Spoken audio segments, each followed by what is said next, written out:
Hello, this is our last recording of 2025. Whoa. Last week, sat down with young people and we actually watched real world news of the Plymouth shooting.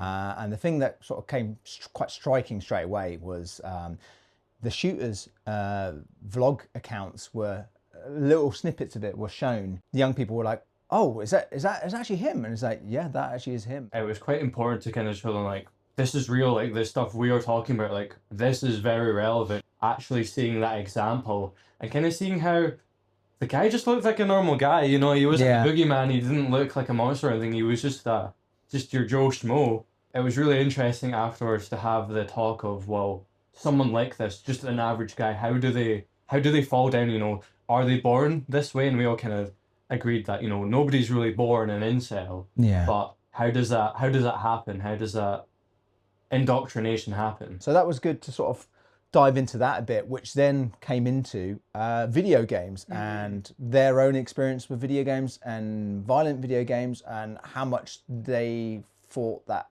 impacted on their behavior, especially when it came to like online chat.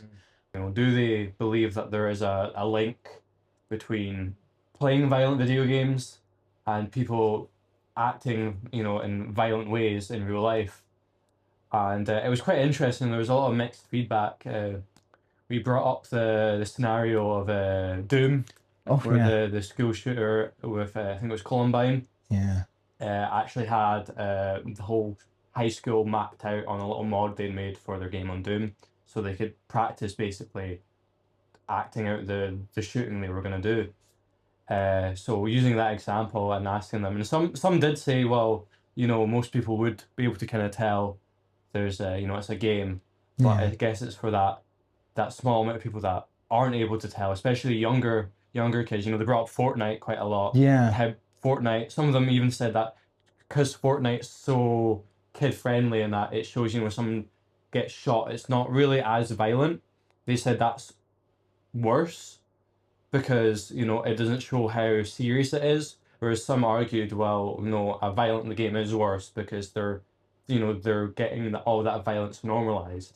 So it was quite interesting to have those two takes. I'm always one to sort of protect the kind of art and things and not like use that as a damning thing. Like, you know, I'm massive in horror films and like, you know, violent media, but it doesn't make me violent as a result.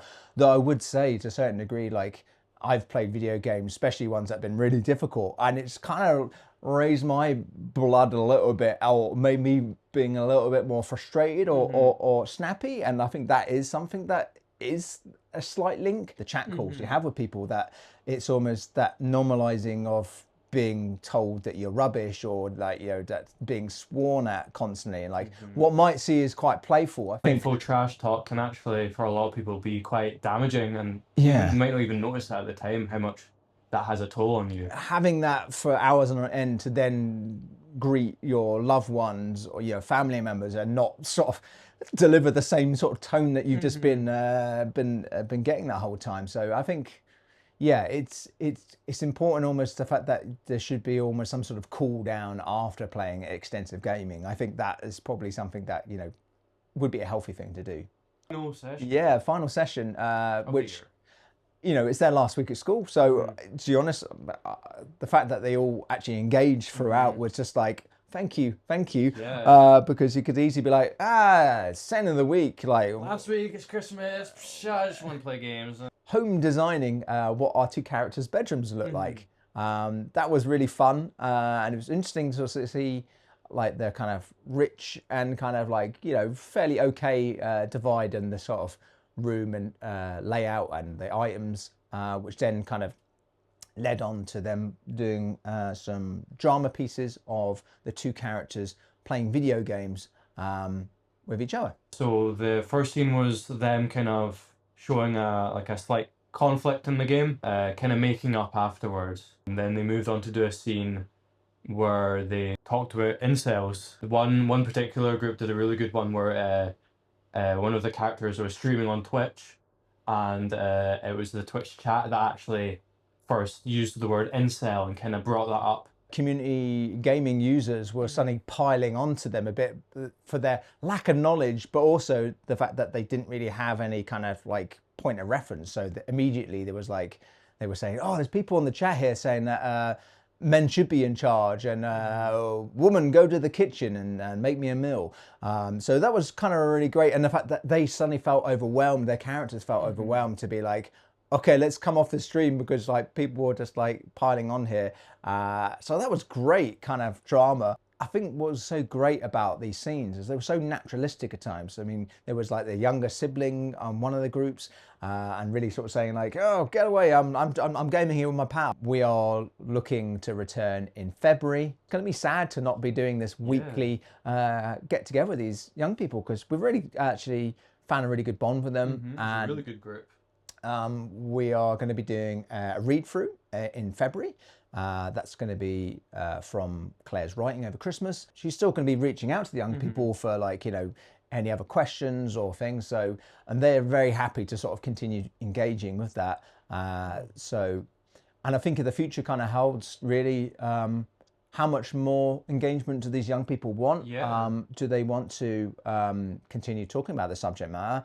Or might be some other issues that, you know, if our youth working, we can help facilitate, or the fact that, you know, hey, do you want to come and do some of our activities that we do outside of the school, or even link in with the school. Just so there is some follow-up for them, and they're not kind of just being like, okay guys, on you go, shoo, you know, because that would be a shame to kind of just leave them. I really wasn't too sure what to expect when we first started, you know, doing this. I was, I've never worked in a high school before, you know, during their class time, so I was like, oh, no, I'm not too sure of this. So it's been lovely to see how much they've really put into it and how excited and enthusiastic they are about it. So it has been an honour. It's also just been great working with Calum, and it's been great working with Claire. Just exploring this even for ourselves, really, because I didn't really have much of a clue beforehand, and it really has kind of like opened my eyes, and to have Calum here to have such a great kind of like youthful knowledge point about so many things, from ridiculous memes. Wow, you already had like conversations about like, you know, what it kind of fundamentally means to be like a better man, I guess, really, in a lot of ways. So I feel as if I've had so many kind of more kind of older, stereotypical, kind of bad male kind of idolizing, or at least kind of a lot more of a kind of, I don't know, it just feels a bit like, I feel as if it's made me appreciate more being a better man, and the fact that as ever, like, you know, there's more ways to look at this, and yeah, just actually just being like better to each other, I think.